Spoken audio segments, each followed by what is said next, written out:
தென்றலிலே தங்கப்பூ பறித்து தமிழ் தாய்க்கு சூட்டிவிட்டு சங்கத்தமிழ் தந்த தங்க தமிழ் மொழியில் வங்க கடலோரும் மருளாட்சி புரியும் நம் காமல் அன்னையின் பொற்பாதம் வணங்கி என் உரையை துவங்குகிறேன்.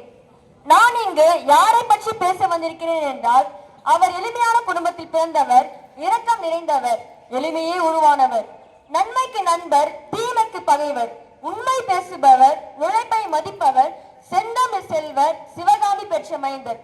இவர் யார் தெரிகிறதா? தெரியாமல் இருக்குமா என்ன? இவர்தான் காமராஜர். காமராஜருடைய வாழ்க்கை உழைப்பிற்கு உயர்வு தருகின்ற வாழ்க்கையாகும். இவர் நம் தாயகத்தில் பிறந்தது நாம் செய்த தவப்பயனாகும்.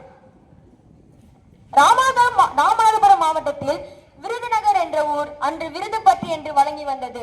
பட்டி என்பதற்கேற்ப அந்த ஊர் பட்டிக்காலாகவே விளங்கியது. ஆனால் விருது என்றால் சிறப்பு என்று பொருள்படும். பிற்காலத்தில் பெருஞ்சிறப்புடைய ஒரு பிள்ளை அந்த ஊரில் பிறப்பதற்கு முன்னறிதானோ என்னவோ அந்த ஊருக்கு பெயர் பெற்று விளங்கி வந்தது. காமராஜர் பிறந்தது முதல் எதற்காகவும் எப்போதும் தமக்கு என்று போராடினதே இல்லை.